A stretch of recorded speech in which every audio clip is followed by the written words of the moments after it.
भक्त वांछा कल्पतरु भगवान श्री बालकृष्ण जी के चरणों में निवेदन करते हुए प्रणाम करते हुए एवं आप सभी श्रद्धालु भक्तवृंद एवं भक्तिमयी माताओं के हृदय पटल पर विराजे श्री राधा गोविंद का दर्शन करते हुए एवं हमारे आचार्यगण श्रीधाम वृंदावन से पधारे संगीतक बंधु सभी को व्यास मंच से प्यार भरा राधे राधे। आज श्रीमद् भागवत महापुराण का चतुर्थ दिवस, तृतीय दिवस की कथा में हम सभी ने श्रवण किया कि भगवान कभी किसी की उम्र नहीं देखते, भगवान कभी जात नहीं देखते, भगवान कभी ये नहीं देखते कि नहाता है व्यक्ति के स्नान करता है कि नहीं। भगवान केवल भाव देखते हैं, भगवान केवल भाव के भूखे। ध्रुव जी महाराज का वर्णन सुना, प्रहलाद जी महाराज का चरित्र सुना। प्रहलाद जी महाराज की इतनी निष्ठा थी भगवान के प्रति। प्रहलाद जी प्रभु को हर जगह देखते थे, कहते थे कि मेरे प्रभु तो सर्वत्र हैं। जब उनके पिता ने पूछा कि आपके प्रभु अगर सर्वत्र हैं तो क्या इस स्तंभ में हैं? बोले हाँ है।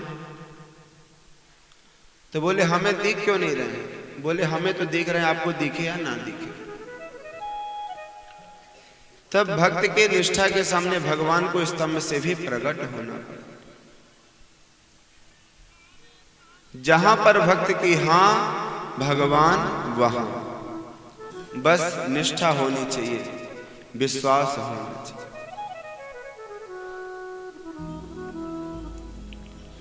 जब भगवान नरसिंह स्तंभ से अवतीर्ण हुए, प्रकट हुए, हिरण्यकश्यप का वध किए, तब प्रहलाद जी से कहते हैं प्रहलाद वरदान मांगो, तुम्हें क्या चाहिए? प्रहलाद जी ने कहा कि प्रभु अगर वरदान देना ही चाहते हो तो एक वरदान दीजिए कि मेरे मन में कभी भी कुछ मांगने की इच्छा ही ना, मैं कभी कुछ मांगू ही नहीं। अगर वरदान देना चाहते हो तो ये वरदान दीजिए। भगवान ने कहा नहीं, कुछ तो मांगो। तब प्रहलाद जी कहते हैं कि प्रभु अगर आप देना ही चाहते हो तो मैं यही चाहता हूं कि मेरे पिता की सद्गति हो। तब भगवान कहते हैं कि प्रहलाद, जिस कुल में तुम्हारा जन्म हुआ है त्रिशप्त भी पुतः पूता, आपके तो 7 करके त्रिशप्त भी, 7 का गुणा करो, 7 साल 14 7 21, आपके तो 21 पीढ़ी तर जाएंगे। जिस कुल में आप जैसा बालक हो उसकी 21 पीढ़ी पावन हो जाती है।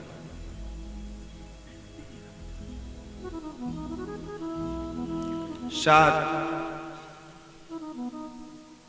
आगे की, 7 पीछे की और 7 नाना नानी के पक्ष की।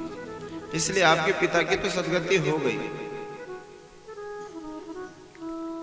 भगवान ने कहा कि प्रहलाद अब तुम अपने पिता की राजगद्दी का शासन करो। तब प्रहलाद जी कहते हैं कि प्रभु मैं अपने पिता की गद्दी पर नहीं बैठूंगा। बोले क्यों? बोले उसी गद्दी पर मेरे पिता बैठ करके आपको गालियां देते थे, इसलिए मैं नहीं चाहता कि मैं उस गद्दी पर बैठूं। तो भगवान कहते हैं कि अब तो मैं तुम्हें आदेश दे रहा हूं कि तुम उस गद्दी पर बैठो, तो उस गद्दी को आप प्रसाद रूप में समझो। वो आपको मैं गद्दी प्रसाद रूप में दे रहा हूं, इसलिए आप उस गद्दी पर बैठिए और शासन कीजिए और बाद में हमारे लोक में आइए। प्रहलाद जी का चरित्र हम सभी ने श्रवण किया। अष्टम स्कंद की कथा में आज हम सभी प्रवेश करेंगे, जिसमें मनवंतरों की कथा है। आशीत गिरिवरो राजंस त्रिकूट इति विश्रुतः क्षीरोदेनामृता सर्वे योजनायुतमोच्छ्रितः। एक समय की बात है, आसीत गिरिवरो राजंस त्रिकूट इति विश्रुतः। त्रिकूट नाम का पर्वत था। उस त्रिकूट नाम के पर्वत में अनेकानेक हिंसक जानवर रहते थे। क्षीरो देना व्रता सर्वे योजनायुत मुच्यते। और उस पहाड़ में, उस पहाड़ का राजा कौन था? गजेंद्र नाम का एक हाथी था, जिसका नाम था गजेंद्र।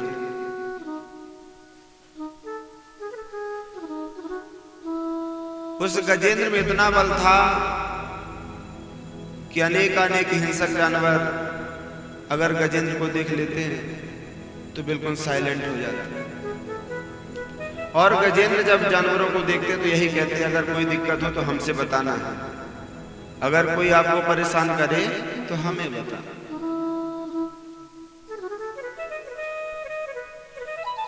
एक समय की बात है, गर्मी का समय, गजेंद्र सरोवर में स्नान करने के लिए गया। सरोवर में स्नान किए और स्नान करते करते गजेंद्र क्रीड़ा करने लगा, जल में क्रीड़ा करने लगा। अपने सूंड से जल उछाल उछाल के अपने पत्नी अपने बच्चों को स्नान कराने लगा। जब सूंड से बार बार जल से क्रीड़ा करता तो सरोवर में कौन रहता था? ग्राह। उस सरोवर में रहने वाले ग्राह ने गजेंद्र का पैर पकड़ लिया। हाथी उन्मत्त था। गजेंद्र ने सोचा हमारे पास तो इतना बल है, कोई छोटा मोटा जंतु होगा, उसे हमारे बल का पता नहीं होगा, कुछ समय बाद ऑटोमेटिक छोड़ देगा। गजेंद्र अपनी क्रीड़ा में उन्मत्त है, सूंड से क्रीड़ा कर रहा है, जल बिखेर रहा है बाहर, अपने बच्चे पत्नियों को स्नान करा रहा है। स्नान कराते कराते जब ग्राह ने गजेंद्र का धीरे धीरे रक्त शोषण करना शुरू किया, गजेंद्र कमजोर होने लगा। गजेंद्र ने खूब ताकत लगाई कि अब छोड़ दे शायद ये जीव, अब छोड़ दे। लेकिन पानी में रहने वाले जीव की पानी में बहुत पकड़ होती है। ग्राह जो है वो जल का ही जीव है। इतनी जोर से ग्राह पैर को पकड़ रखा है गजेंद्र के कि गजेंद्र ने अपनी पूरी शक्ति लगा दी, लेकिन उस सरोवर से बाहर नहीं निकल पा रहा। गजेंद्र ने जब अपना पूरा बल लगा दिया लेकिन छुड़ा नहीं सका ग्राह से पैर, तो अपनी पत्नियों से सहायता मांगा कि मुझे इस सरोवर से निकालो। पत्नियों ने निकालने का प्रयास किया, फिर वो पत्नियां नहीं निकाल पा रही थे। बोले बच्चों तुम भी मदद करो, हमें निकालने का प्रयास करो। गजेंद्र की पत्नियां एवं सारे बच्चे गजेंद्र को निकालने के लिए उद्यत हुए, निकालने का प्रयास कर रहे हैं। कई दिन बीत गए। बच्चों ने सोचा पिताजी आप तो मर ही रहे हो, हम भी भूखे मर जाएंगे अगर आप इस चक्कर में रहेंगे। तो बच्चे गजेंद्र को छोड़ करके चले गए। उनकी पत्नियां कुछ दिन तक और निकालने का प्रयास किया कि शायद निकाला, लेकिन जब नहीं निकले तो तो पत्नियां भी गजेंद्र को छोड़ करके चली गई। गजेंद्र सरोवर में घुसे घुसे कह रहा है कि मेरी मदद करो, मुझे निकालो। तब उसके न पत्नी ने साथ दिया ना बच्चों ने साथ दिया, छोड़ करके चले गए।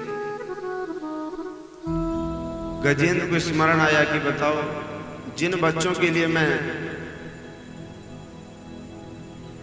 हर कार्य से तत्पर रहता, अपने पत्नियों की इच्छा पूरी करता, आज मैं मुसीबत में हुई, मुझे छोड़कर चले गए। कहते हैं बंधुओं, सुख में आन मिलन सब घेरे और दुख में को नया वतने रे। गजेंद्र ने सोचा जब तक सुख था तब तक तो सब मेरे से कंधा मिला करके चलते थे। आज क्या मैं थोड़े कष्ट में हुआ, मेरे बेटा बेटी पत्नियां सब छोड़ करके चले गए। तब गजेंद्र को पूर्ण ब्रह्म परमात्मा की याद आई और गजेंद्र भगवान को स्मरण करने लगा। शोन्तः सर शुभले न गृहीत यार्तो दृष्ट्वा गरुत्मरिहरिं चौपात चक्रम उच्छिप्य सांबुजकरं गिरमाह कृच्छा नारायणः अखिल गुरो भगवन् नमस्ते। भगवान का स्मरण करने लगा कि जो भी संसार के पूर्ण ब्रह्म परमात्मा हो वो मेरी रक्षा करो, वो मेरी रक्षा करो।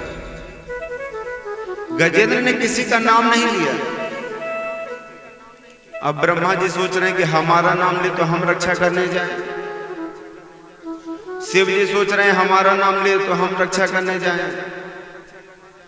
देवी मैया सोच रही हैं हमारा नाम ले तो हम जाएं। सभी अपने नाम सुनने का इंतजार कर रहे थे, जब हमारा नाम लेंगे तभी तो हम जाएंगे। लेकिन गजेंद्र ने कहा कि जो पूर्ण ब्रह्म परमात्मा इस संसार को चलाते हैं वो मेरी रक्षा करो।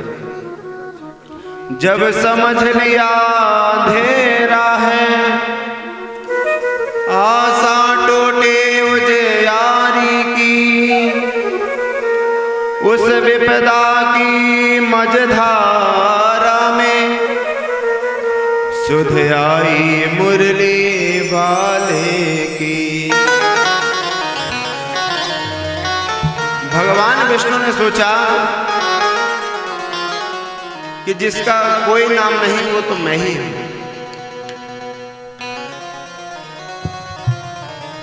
ये हमें ही पुकार रहा है, इसलिए भगवान को गजेंद्र पुकार रहा है। जब कोई नहीं आता मेरे श्याम आते हैं, जब कोई नहीं आता मेरे श्याम आते हैं, मेरे दुख के दिनों में वो भड़का आते हैं, मेरे दुख के दिनों में वो भड़का आते हैं। जब कोई नहीं आता, जब कोई नहीं आता मेरे श्याम आते हैं, मेरे दुख के दिनों में वो भड़का आते हैं, मेरे दुख के दिनों में वो भड़का आते हैं।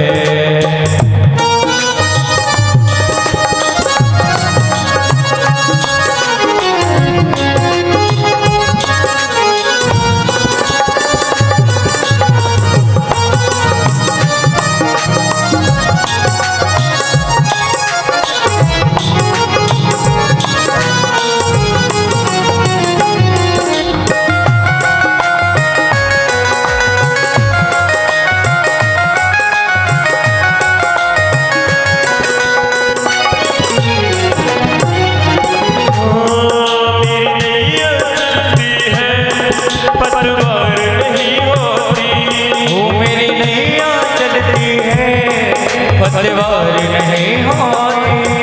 मेरी चलती है पतवार नहीं होती। ओ मेरी नैया चलती है पतवार नहीं होती।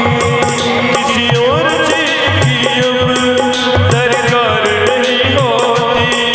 किसी और चीज की अब दरकार नहीं होती।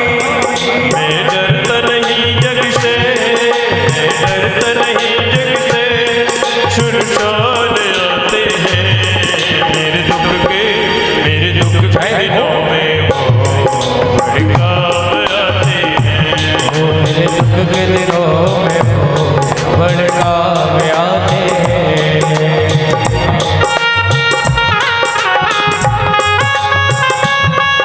बोल भक्त वत्सल भगवान की जय हो।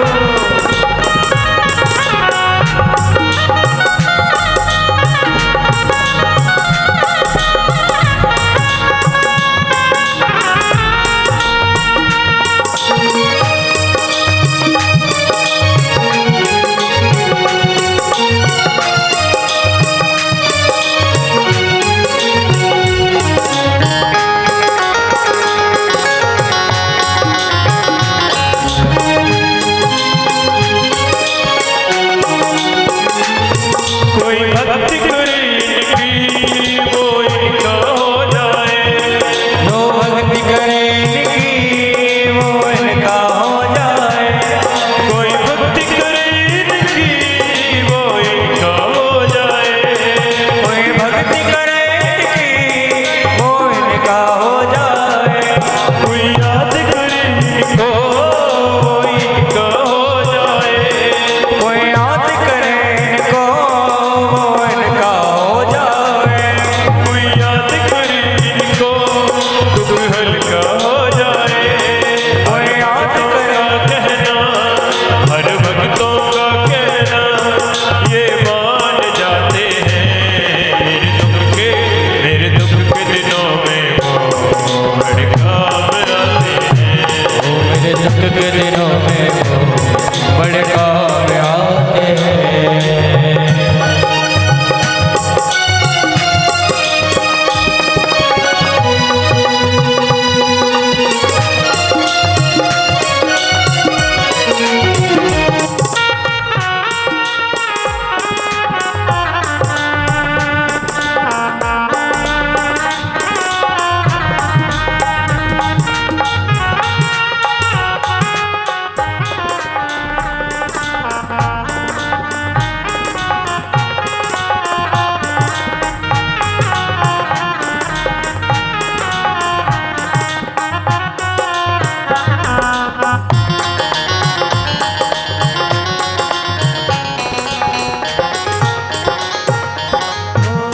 ये इतने बड़े होकर दीनों से प्यार करें। इतने बड़े होकर दिलों से प्यार करें। ये इतने बड़े होकर दीनों से प्यार करें। ये इतने बड़े होकर दिलों से प्यार करें।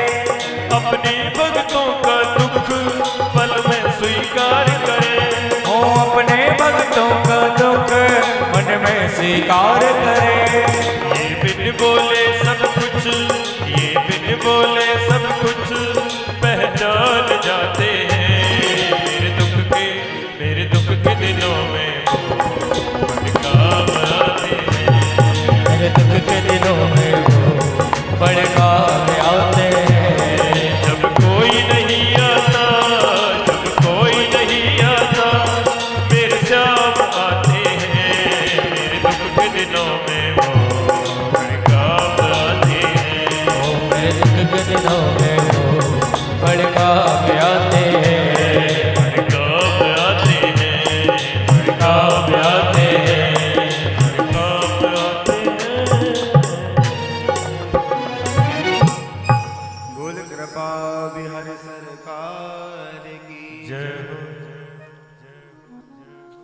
गजेंद्र ने पूर्ण ब्रह्म परमात्मा का स्मरण किया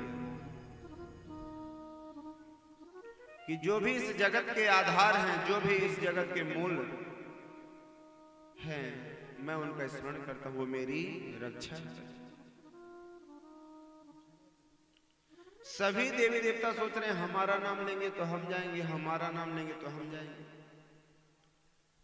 जब भगवान विष्णु ने देखा कि जो किसी का नाम नहीं वही मेरा नाम है, भगवान ने तत्काल गरुड़ को कहा, गरुड़ चलो, हमारा भक्त कोई मुसीबत में है, हमारी स्तुति कर रहा है। गरुड़ को अभिमान हो गया कि भगवान को भी कहीं जब तत्काल जाना पड़ता है ना तो हमारा ही सहारा लेते हैं, अगर हम ना हो तो भगवान जल्दी कहीं पहुंच भी ना पाए। और हम बताओ, पूर्ण ब्रह्म जगत के जो आधार हैं उनको अपने पीठ पर बैठा कर चलते हैं, अभिमान आ गया। भगवान ने सोचा कि गजेंद्र की रक्षा तो बाद में करेंगे, पहले गरुड़ का अभिमान दूर किया जाए। भगवान आए, गरुड़ से बोले, गरुड़ के पेट पर अपनी कनिष्ठ का उंगली रखे और बोले चलो। गरुड़ ने कहा, प्रभु क्यों मजाक करते हैं, चलिए बैठिए विराजिए।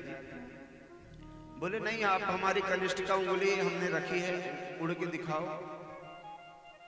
गरुड़ ने पूरा जोर लगा दिया लेकिन फड़फड़ाता रहा, उड़ान नहीं भर पाया। गरुड़ का अभिमान भगवान ने दूर किया।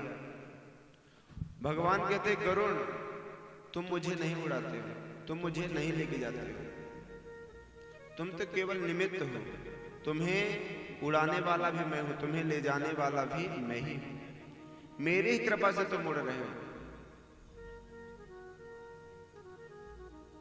भगवान गरुड़ पर सवार होकर के उसी सरोवर के पास गए और देखा कि गजेंद्र तो बिल्कुल डूबने ही वाला है, सरोवर में खींच खींच के डुबोता जा रहा था ग्राह। जैसे ग्राह ने भगवान को देखा तो तुरंत एक सरोवर से कमल पुष्प सूंड से तोड़ करके भगवान को अर्पण किया और भगवान ने तुरंत गजेंद्र की सूंड पकड़ के बाहर रक्षा की। बोले भक्त वत्सल भगवान की जय। भगवान ने गज को बाहर निकाला तो पैर पकड़ने वाला ग्राह भी साथ ही साथ खिंचा बाहर चला और ग्राह का भगवान ने सुदर्शन चक्र से उद्धार किया।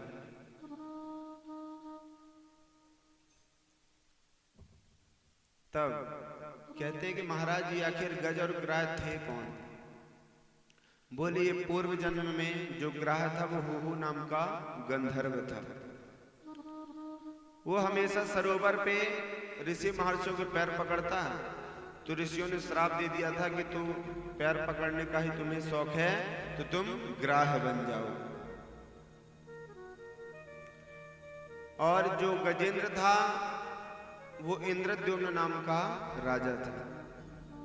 अगस्त मुनि उनके यहाँ गए तो इंद्रद्युम्न राजा अभिमानवश खड़ा नहीं हुआ। तब ऋषिगण ने कहा कि हम आए और तुम खड़े नहीं, स्वागत नहीं किए, गजेंद्र के जैसे बैठे हो, तुम गज हो जाओ। तो ऋषि के ही श्राप से गज और ग्राह योनि में ये प्राप्त हुआ। तो गजेंद्र को विश्वास था कि अब हमारी रक्षा भगवान ही करेंगे।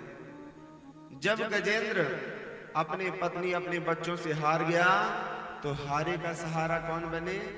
बाबा श्याम हमारा। जब व्यक्ति हर जगह से हार जाता है ना तो उसका सहारा कौन देते हैं? खाटू श्याम हमारा। श्याम जी उनकी मदद करते हैं। तब कहते हैं विश्वास को जीतो। अगर विश्वास है तो परमात्मा आपकी हर पल मदद करेगा। एक समय की बात है, संत दुर्वासा बैकुंठ गए।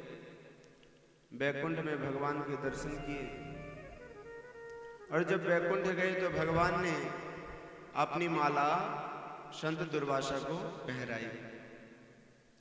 संत दुर्वासा बैकुंठ से वापस आ रहे थे, तभी उनके मन में विचार आया कि बहुत दिन से इंद्रलोक नहीं गए हैं, इंद्रलोक चल। इंद्रलोक गए तो इंद्र ने दुर्वासा जी को प्रसाद पवाया और दुर्वासा जी उनके यहाँ प्रसाद पाकर के प्रसन्न हुए तो उन्होंने सोचा इंद्र तो देवताओं का राजा है, इसे कुछ प्रदान करना चाहिए। तो संत दुर्वासा ने जो बैकुंठ में भगवान ने माला पहराई थी, उसी माला को इंद्र को पहराई। जैसे इंद्र को वही माला अर्पण किए तो इंद्र ने थोड़ी देर पहरे और अपने हाथी को पहरा दिया। इंद्र का वाहक कौन था? हाथी। जब हाथी को पहरा दिया तो हाथी पहरे पहरे उस माला को पैर से कुचल के तोड़ दिया। संत दुर्वासा को पता चला, माता लक्ष्मी रुष्ट हो गई कि बताओ हमारे स्वामी की माला और इसने अपमान, पैरों के नीचे वो भी गज के हाथी के। श्राप दे दिया कि तुम श्री से हीन हो जाओ। जब इंद्र को श्राप हो गया तभी राजा बलि ने स्वर्गलोक पर चढ़ाई कर दी और त्रिलोक का राजा बलि बन गए। अब जब त्रिलोक के राजा बलि बन गए तो भगवान से प्रार्थना करते हैं इंद्रलोक की, प्रभु हमें हमारी मदद करो। तब भगवान ने कहा कि देखो अब श्री तो लक्ष्मी जी भी समुद्र में चले गए थे, श्रीहीन हो गए थे। तो भगवान ने समुद्र मंथन का प्रलोभन दिया। बोले देखो समुद्र मंथन करो तभी अब कुछ हो सकता है, लेकिन तुम्हारे अंदर अकेले का सामर्थ्य नहीं कि तुम समुद्र मंथन कर सको। आप लोगों को दैत्यों से भी मदद लेनी पड़ेगी। इसलिए इंद्र आप सभी राजा बलि के पास जाओ और उन्हें अमृत का प्रलोभन देना और समुद्र मंथन करने के लिए उद्यत करें। राजा बलि के पास गए इंद्र सभी देवता। बोले राजा बलि हम चाहते हैं कि समुद्र मंथन करें। बोले समुद्र मंथन से होगा क्या? बोले समुद्र मंथन से अमृत निकलेगा और हम हमेशा लड़ते झगड़ते रहते हैं और हम सभी एक ही पिता की संतान हैं। दैत्य और देवता कश्यप ऋषि के ही संतान हैं। तो लड़ाई झगड़ा अपना होता रहेगा, लेकिन अगर अमृत पान कर लेंगे तो ना हम मरेंगे ना आप मरोगे। लड़ते झगड़ते रहेंगे लेकिन मरेंगे ही नहीं। अमृत के प्रलोभन से देवता लोग तुरंत तैयार हो गए कि चलो ठीक है समुद्र मंथन करें। अब समुद्र मंथन करने के लिए मंदार पर्वत को मथानी बनाया गया।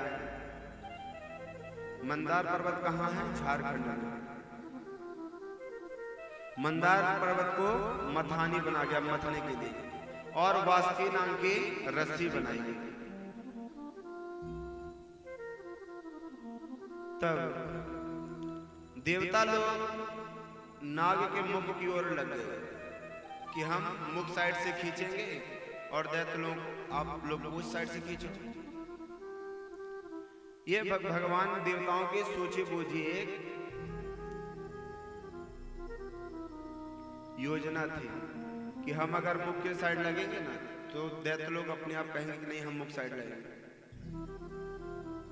जब एक दूसरे के सांप खींचेंगे तो वो तो फुसकारेगा और फुसकारेगा तो उसका विष निकलेगा। इसलिए देवता लोगों ने कहा कि देखो भाई हम तो मुख साइड से पकड़ेंगे। तो दैत्य लोगों ने कहा कि तुम ही बड़े बाप की औलाद हो क्या है, अगर समुद्र मंथन करना है तो हम मुख साइड से पकड़ेंगे, आपको पूछ पकड़ना पड़ेगा। देवताओं ने सोचा बन गई बात, आ जाओ भैया आप ही बड़े बाप की औलाद हो जाओ, आप ही लग जाओ मुख साइड। देवता लोग पूछ के साइड लग गए, पूछ पकड़ करके मंथन करने लगे और यहाँ पर मुख की ओर सभी दैत्यगण खड़े हुए। अब जैसे मंथन करने के लिए उद्यत हुए तो मंदराचल पर्वत तो जमीन पर ही धंसा जा रहा था, रसातल पर चला जा रहा था। तभी देवताओं ने भगवान से प्रार्थना की। तभी भगवान कच्छप रूप धारण करके मंदराचल पर्वत के नीचे लगे। बोल कच्छप भगवान की जय। समुद्र मंथन हुआ। समुद्र मंथन करने लगे। अब एक साइड से देवता, एक साइड से दैत्य। जिस साइड दैत्य लगे थे तो उस साइड वासुकी नाग का मुख था। तो जब मंथन कर रहे थे तो वासुकी नाग फुसकार रहा था, तो दैत्य लोग उसके फुसकार से काले काले हो गए। मंथन करना प्रारंभ किए। मंथन तो किया अमृत के प्रलोभन से, लेकिन सबसे पहले मंथन करने से क्या निकला? विष निकला। और जैसे विष निकला तो देवता भी विष लेने को तैयार नहीं, दैत्य भी लेने को तैयार नहीं, जमीन पे भी नहीं गिरा सकते, क्या करें? तो सभी ने भोले बाबा के स्मरण किया कि देव देव महादेव भूतात्मन भूत भावना त्राहि मां शरणापन्ना।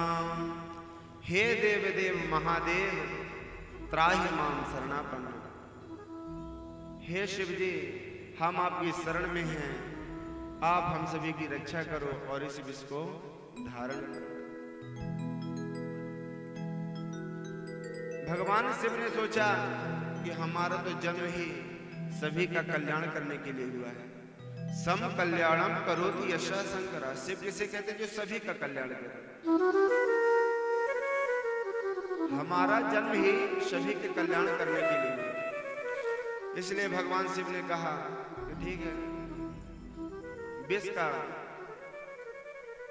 कलश लेकर के शिव जी ने धारण किया और जैसे ही पान करने लगे तभी भोले बाबा को स्मरण आया कि मेरे अंदर तो मेरे इष्ट का, मेरे हृदय पटल पर तो मेरे इष्ट का वास है, मेरे प्रभु को कष्ट हो गई इस विष से, इसीलिए सारा विष अपने कंठ पर ही रखे रह गए। तो भोले बाबा कंठ कैसा हो गया? नीला नीला। बोले नीलकंठ भगवान की जय हो, शंकर भोला भंडारी। शंकर भोला भंडारी,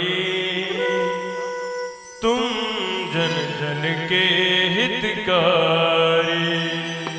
शंकर भोला भंडारी, तुम जन जन के हितकारी। शंकर भोला भंडारी, तुम जन जन के हितकारी।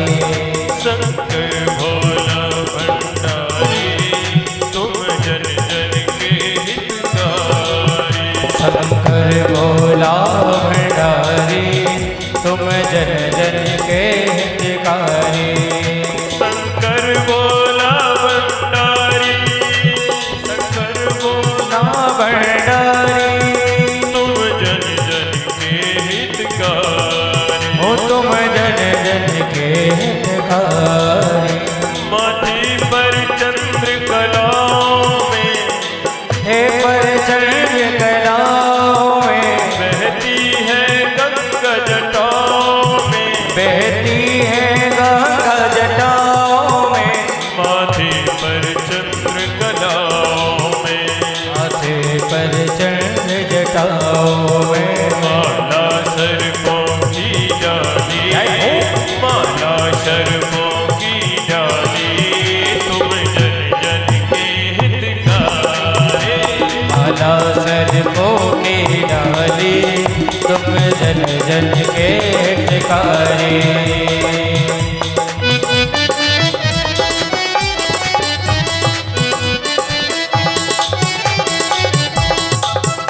बोल शंकर भगवान की जय हो।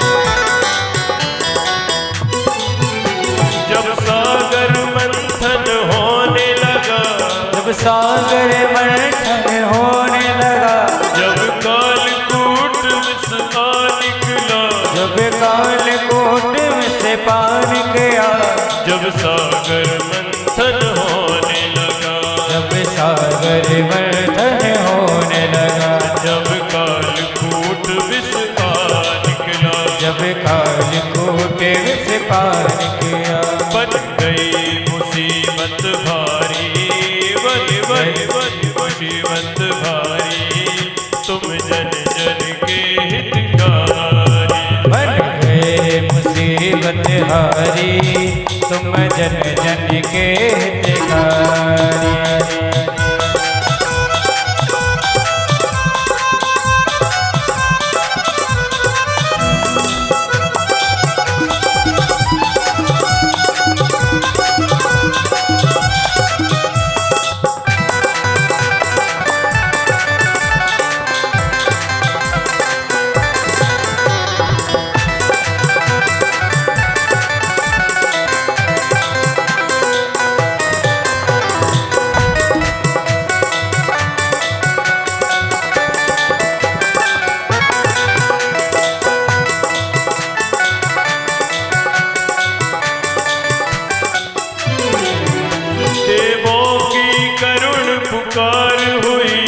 देवों की करुण पुकार हुई, कैलाशपति के द्वार हुई, कैलाशपति के द्वार हुई, देवों की करुण पुकार हुई, देवों की करुण पुकार हुई, कैलाशपति के द्वार हुई, ओ कैलाशपति के द्वार हुई। रक्षा करो रक्षा करो रक्षा करो शंभु हमारी, तुम जन जन के हितकारी, रक्षा करो सब हमारी, तुम जन जन के हितकारी। शंकर भोला भंडारी, तुम जन जन के हितकारी, शंकर भोला भंडारी, तुम जन जन के हितकारी।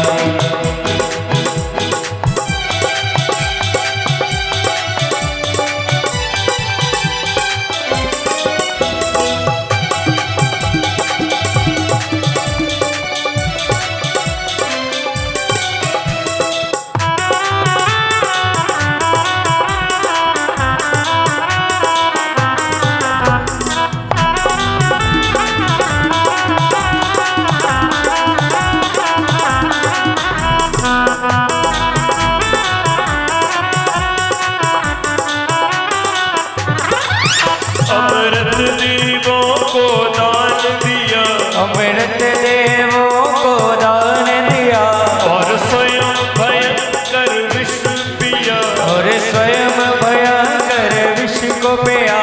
अमृत देवों को दान दिया, अमृत देवों को दान दिया, और स्वयं भयंकर विष पिया, और स्वयं भयंकर विष को पिया। शिव ऐसे परोपकारी हो, शिव ऐसे परोपकारी, शिव ऐसे परोपकारी, तुम जन जन के हितकारी, शिव कैसे परोपकारी, तुम चरण के हितकारी। करुणा भंडारी, तुम जन जन के हितकारी, ओ शंकर भोला भंडारी, तुम चरण के हितकारी। शंकर भोला भंडारी, तुम जन जन के हितकारी, तुम जन जन के हितकारी, तुम जन जन के हितकारी।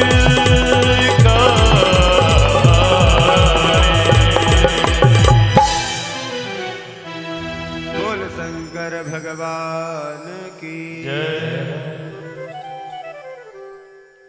भगवान शिव ने उस विष को अपने गले पर धारण किया और तभी से भगवान का नाम नीलकंठ रखा गया।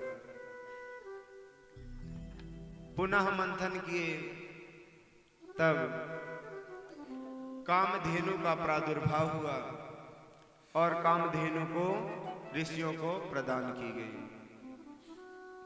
पुनः मंथन समुद्र मंथन किए तो धनुष निकला धनुष के बाद चंद्रमा और अनेकानेक प्रकार के रत्न निकले। समुद्र से ही माता लक्ष्मी का प्रादुर्भाव हुआ।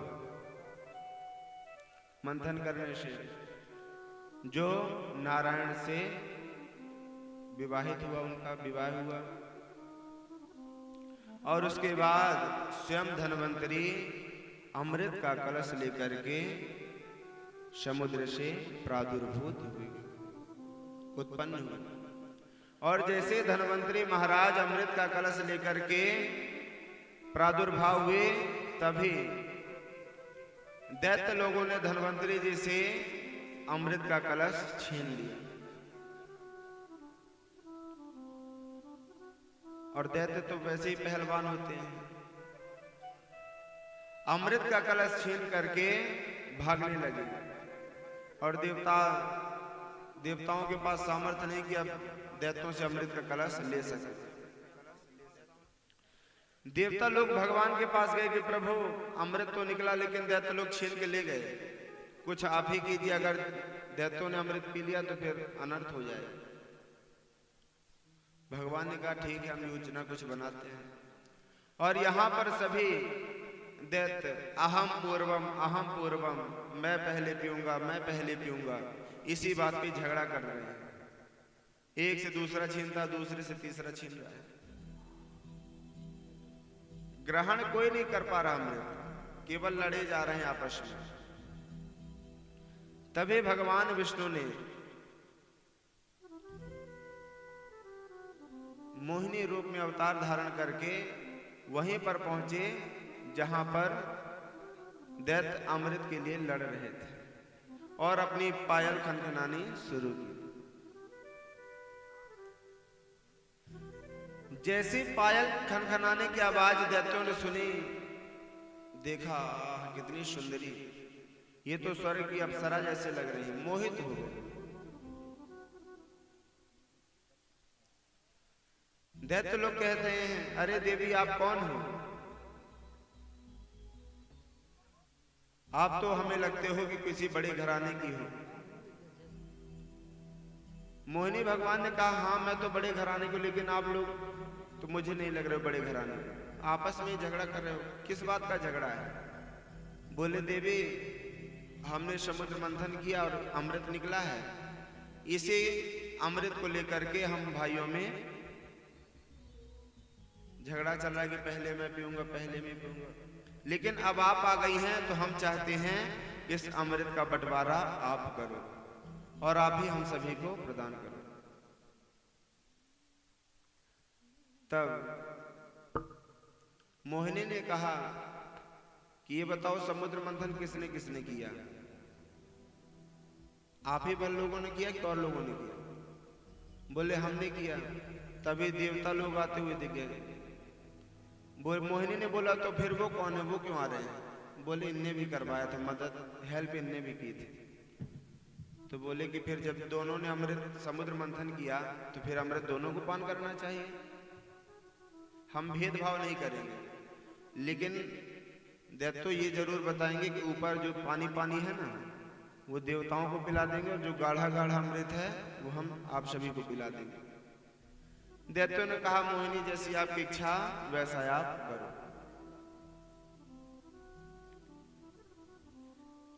अब एक पंक्ति पर देवता और एक पंक्ति पर दैत्य बैठ गए। अब मोहिनी भगवान का जो रूप धारण मोहिनी ने, भगवान ने ही मोहिनी का रूप धारण किया था। अपनी माया से अमृत का जो कलश था वो देव पंक्ति में परोसती और दैत्य पंक्ति में कलश को चेंज कर देती। लेकिन दैत्यों में एक स्वर भानु नाम का दैत्य था, वो चालाक था। वो देख रहा था कि लगता है हमारे साथ भेदभाव हो रहा है, वो समझ गया। तो स्वर भानु नाम का दैत्य सूर्य और चंद्रमा के बीच में बैठ गया। अब भगवान सभी को दैत्यों को जलपान करा रहे हैं और देवताओं को अमृत का पान करा रहे हैं। तो सूर्य और चंद्रमा के बीच स्वरभानु नाम का दैत्य था, उसने भी अमृत को पान कर लिया। जैसे ही पान करने के लिए उद्यत हुआ, तभी सूर्य और चंद्रमा ने कहा ये दैत्य है, ये देवता नहीं है। तभी भगवान ने अपना चतुर्भुज रूप धारण किया और उस स्वरभानु नाम का दैत्य का वध किया। बोले भक्त वत्सल भगवान की जय। लेकिन उसने अमृत का पान किया था, इसीलिए नवग्रह में राहु और केतु के नाम से वही स्वरभानु नाम का दैत्य ही पूजा जाता है। 7 ग्रह तो हो गए, रवि सोम मंगल बुध गुरु शुक्र शनि। लेकिन ये जो राहु और केतु है ना, ये बाहरी ग्रह होते हैं। राहु और केतु अगर अच्छे घर में बैठे हो तो हमारी विदेश की यात्रा का योग बनता है, क्योंकि ये बाहरी ग्रह होते हैं। भगवान ने स्वरभानु नाम के दैत्य का वध किया। जब देवताओं को पता चला कि ये मोहिनी नहीं है, तो भगवान विष्णु ही हमारे साथ छल कर रहे थे। आपस में देवता और दैत्य में महिषासुर संग्राम हुआ, युद्ध किए, और देवता लोग तो अमृत पान किए थे, तो सभी दैत्यों को परास्त कर दिए, मार दिए। तभी दैत्य गुरु शुक्राचार्य जी मृत संजीवनी विद्या से पुनः राजा बलि आदि सभी को नाभि पर मृत संजीवनी रख करके जीवित किए।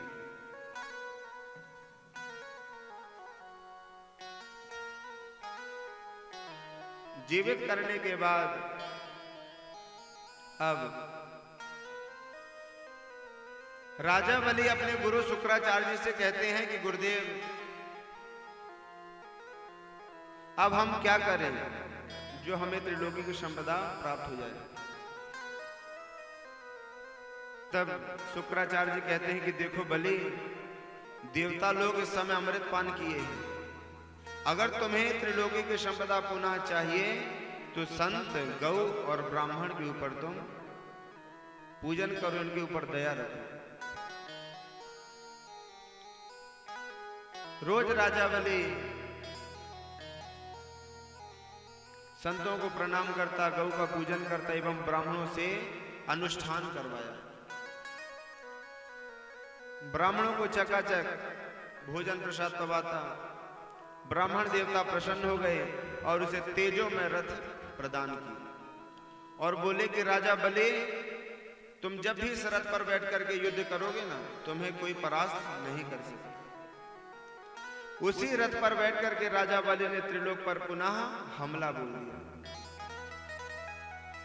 अब इंद्र सब भगे भगे फिरे कि सामना करने का सामर्थ्य नहीं। भगवान के पास गए कि प्रभु हमारी रक्षा करो, राजा बलि को रोको, बलि को रोको। भगवान ने कहा देखो, अभी उनके पास ब्राह्मणों का आशीर्वाद है, अभी मैं भी कुछ मदद नहीं कर सकता। अभी मैं राजा बलि से स्वयं भी युद्ध करूं तो हार जाऊंगा, इसलिए अभी भाग जाने में ही चतुराई है। और आप टेंशन ना लो, कुछ समय पश्चात हम आपकी रक्षा करेंगे, पुनः आपकी व्यवस्था देखेंगे।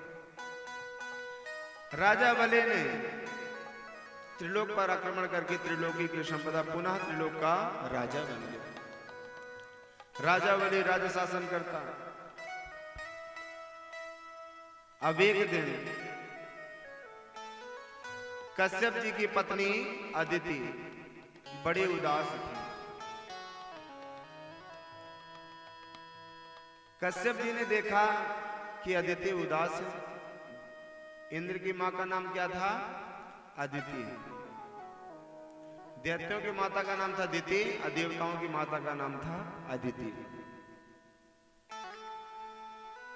कश्यप जी कहते हैं कि अरे देवी, आप उदास क्यों हो? क्या है आपका भजन पूजा पाठ सही चल रहा है कि नहीं? क्या दिक्कत हो रही है? किसी भी प्रकार के अगर मन में कोई खेद हो तो बताइए। तब अदिति माता कहती हैं कि जिसके पुत्र जगह जगह भटक रहे हो, उसकी मां क्या प्रसन्न रहेगी? बताओ, हमारे पुत्र इंद्र आदि सभी यहां वहां भटक रहे हैं और आप कहते हो कि उदास क्यों है? तब कश्यप जी कहते हैं कि देखो, ये मोह माया को त्यागो, सब आप ही के पुत्र हैं। कश्यप जी के ही पुत्र थे, दैत्य भी और देवता भी। तो कहते हैं हम ममता रखते हैं ना तो कष्ट होता है, इसलिए इस ममता को त्यागो। तब अदिति मैया कहते हैं कि आप मां नहीं हो ना, इसीलिए मां होते तो पता चलता है। अगर बेटे को अगर किसी प्रकार कष्ट होता है तो मां को सबसे ज्यादा कष्ट होता है।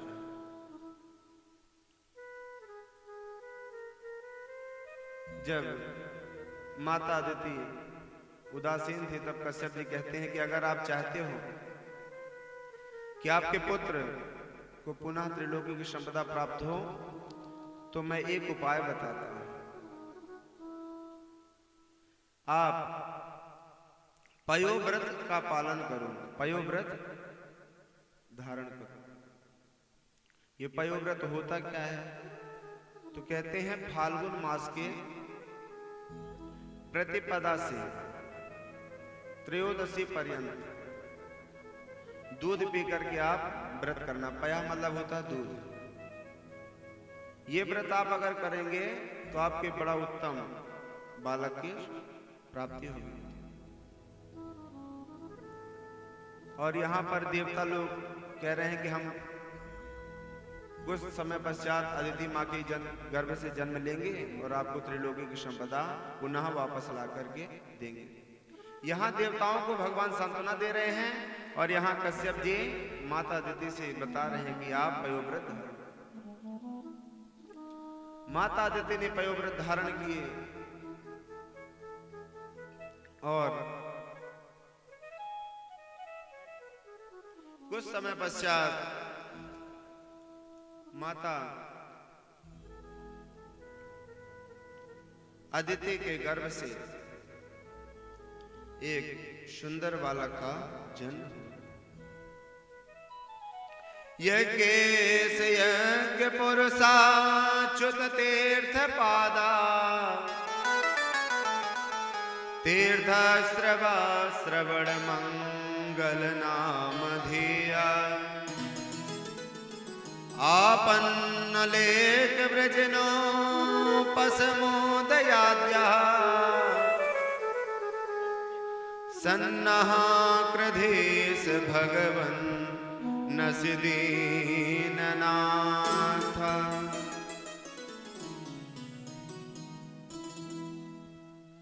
अदिति माँ के गर्भ से एक सुंदर बालक का जन्म है।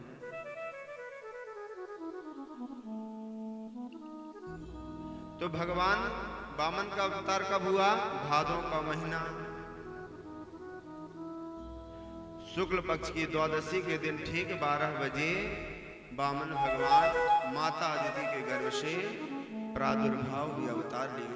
बोले वामन भगवान की जय। अब जब वामन भगवान को देखा तो इतनी मधुर झांकी। तम बटुम वामनम दृष्ट्वा मोदमाना महर्षया। भगवान वामन का स्वरूप इतना सुंदर, बटुआ जैसा मुख,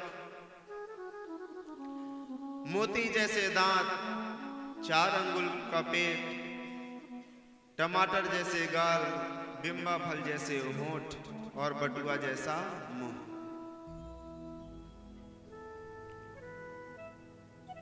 भगवान की झांकी बहुत ही प्यारी, बहुत सुंदर। सभी दर्शन करने के लिए वामन भगवान के आए और माता अदिति ने भगवान को कोपीन पहनाई। बृहस्पति जी ने आकर वामन प्रभु को जनेऊ धारण करवाया। दिशाओं के स्वामी ने जगतपति को छत्र समर्पित किया। ब्रह्मा जी ने भगवान को कमंडलों समर्पित किया।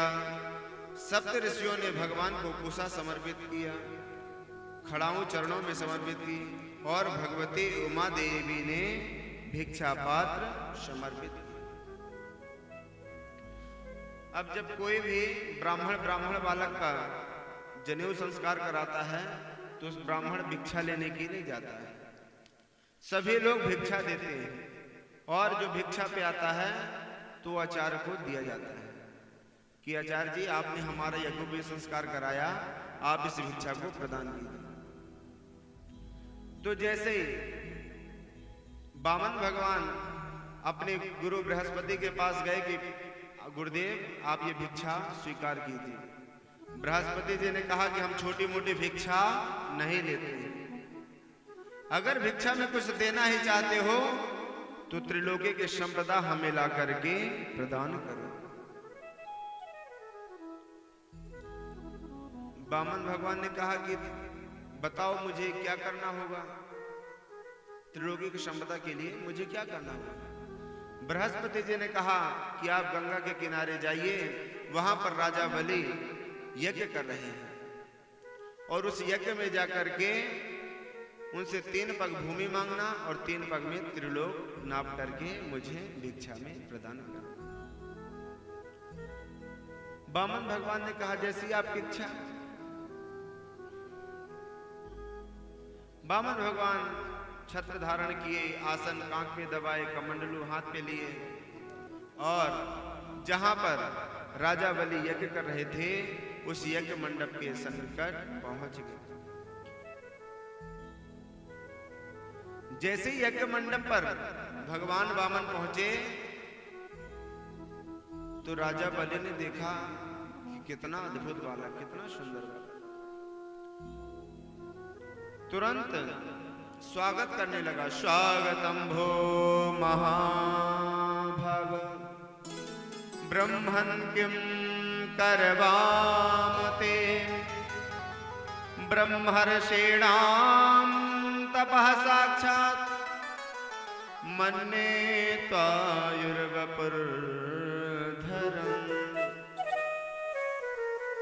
हे ब्राह्मण देवता आपका स्वागत है, आपका स्वागत है।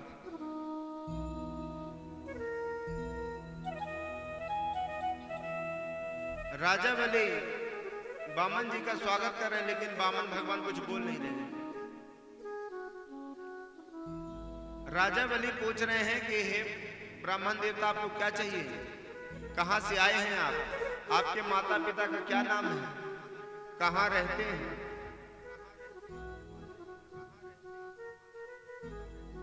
भगवान कुछ बोल नहीं रहे हैं, वामन भगवान कुछ बोल नहीं रहे, चुपचाप।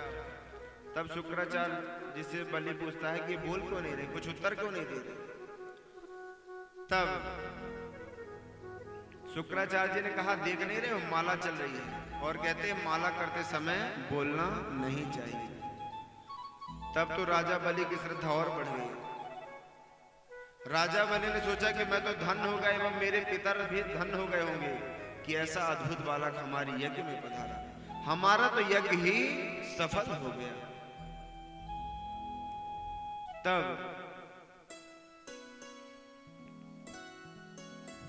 वामन भगवान ने अपनी माला पूरी की।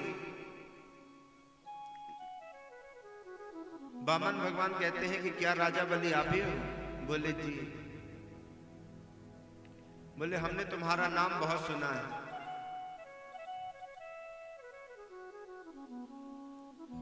बलि कहता है कि महाराज आप हमारे इस यज्ञ में सब पधारे, हमारा यज्ञ सफल हो गया, मैं आपको कुछ देना चाहता हूं, बताइए आपको क्या चाहिए। आज वामन भगवान राजा बलि के यहाँ पधारे। हो वामन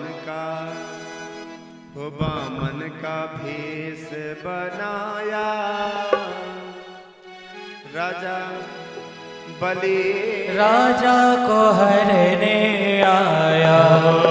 हरि वामन का, हरि वामन का, हरि वामन का वेश बनाया, बनाए राजा बलि को छलने आए। हरि वामन का भेष बनाया कुछ लेने आए। राजा हो हरि बामन का वेश बनाए, बनाए बलि राजा को चलने आए। हरि बामन का वेश बनाए, राजा बलि कुछ लेने आए।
बलि राजा को चलने आए।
चरणों में खड़ा हूँ सुहाए, सुहाए बलि राजा को चलने आए। ओ हरि बामन का वेश बनाए, बलि राजा को हरने आए। हरि बामन का वेश बनाए, बनाए बलि राजा को चलने आए। ओ हरि बामन का वेश बनाए, बलि राजा को चलने आए। बलि राजा को चलने आए। वो तेरा होगा बड़ा एहसान, तेरा होगा बड़ा एहसान कि तेरी जुग जुग रहेगी शान। भगत भर दे रे झोली, भगत भर दे।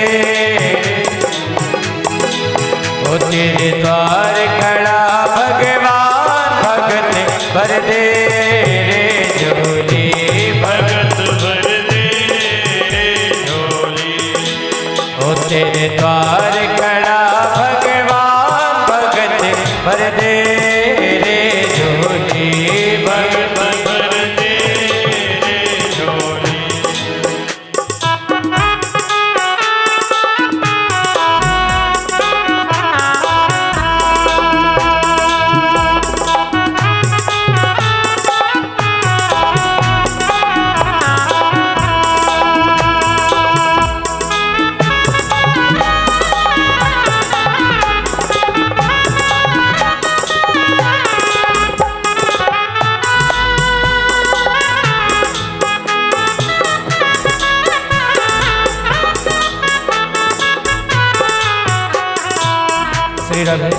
यजमान देवता पहले बामन भगवान का पूजन करेंगे, तत्पश्चात सभी एक एक कर लाइन से क्रमबद्ध भगवान बामन का पूजन कर आशीर्वाद प्राप्त करेंगे।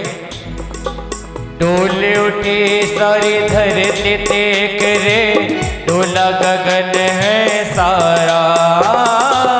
डोल उठी है सारी धरती देख ले, डोला गगन है सारा। ओ डोले उठी सारी धरती देख रे, डोला गगन है सारा।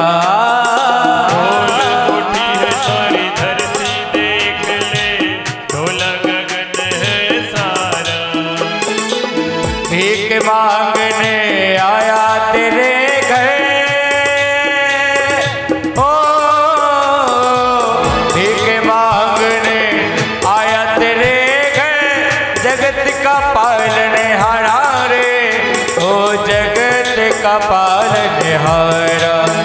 मैं आज तेरा मेहमान, मैं आज तेरा मेहमान, अमर कर ले तूने अपना दाम। भगत भर दे रे झोली, भगत भर दे रे झोली। तेरे द्वार खड़ा भगवान, भगत भर दे रे झोली। ओ तेरा होगा बड़ा एहसान,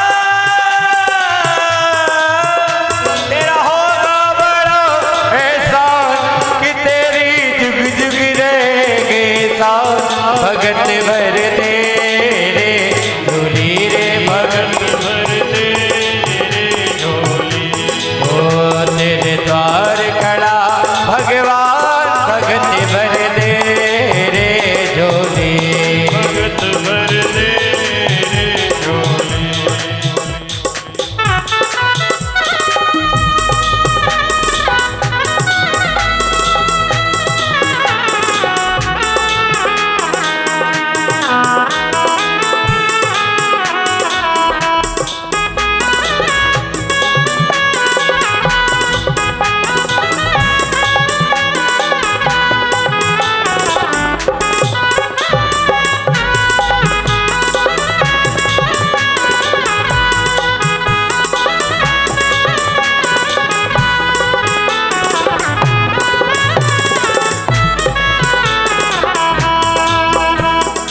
आज लुटा दे सर्वत्र अपना, मान ले कहना मेरा। आज लुटा दे सर्वस्व अपना, मान ले कहना मेरा। आज लुटा दे सर्वत्र अपना, मान ले कहना मेरा। आज लुटा दे सर्वस्व अपना, मान ले कहना मेरा। अरे मिट जाएगा पल में तेरा,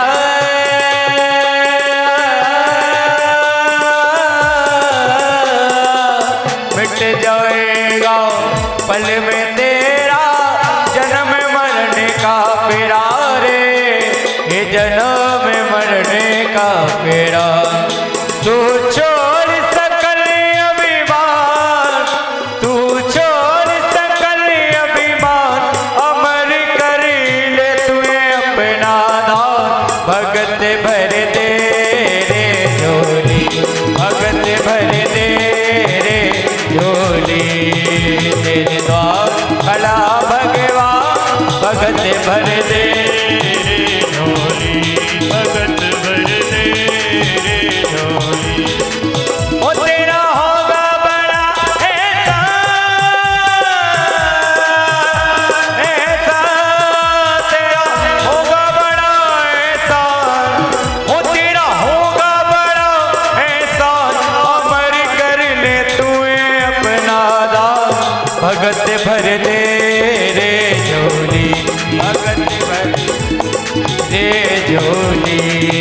तेरे द्वार खड़ा भगवान, भगत भर दे रे झोली, भगत भर दे रे झोली, भगत भर दे झोली, झोली।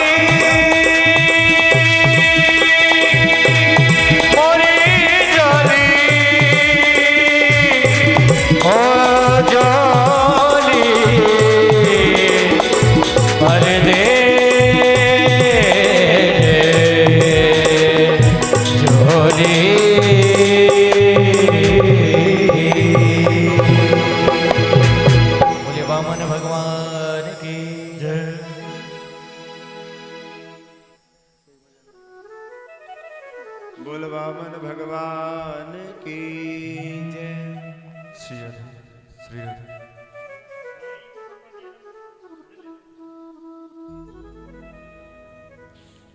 राजा बलि के श्री हरि। यज्ञ मंडप पर भगवान वामन रूप पर उपस्थित हुए और जैसे वामन रूप में राजा बलि ने ब्राह्मण देवता को देखा, तुरंत बोला, आज मेरे लगता है पितर तृप्त हो गए, ऐसा तेजस्वी बालक हमारे इस यज्ञ मंडप पर पधारा है, आगमन हुआ।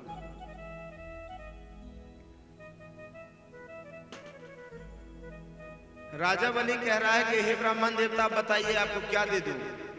आपका स्वरूप देख करके लगता है मैं तो आपको सर्वस्व दे दूं।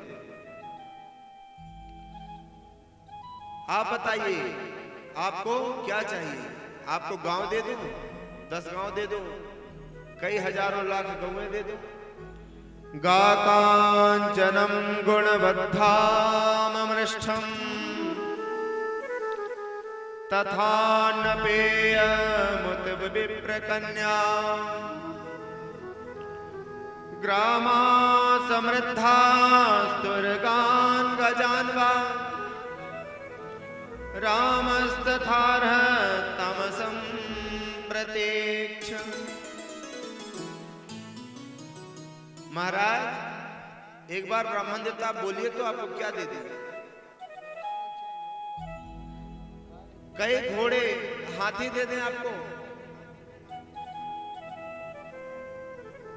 गा कांचनम गुणबद्धाम मृष्टम, कहो तो आपका कंचन अर्थात सोने का महल बना करके दे दो।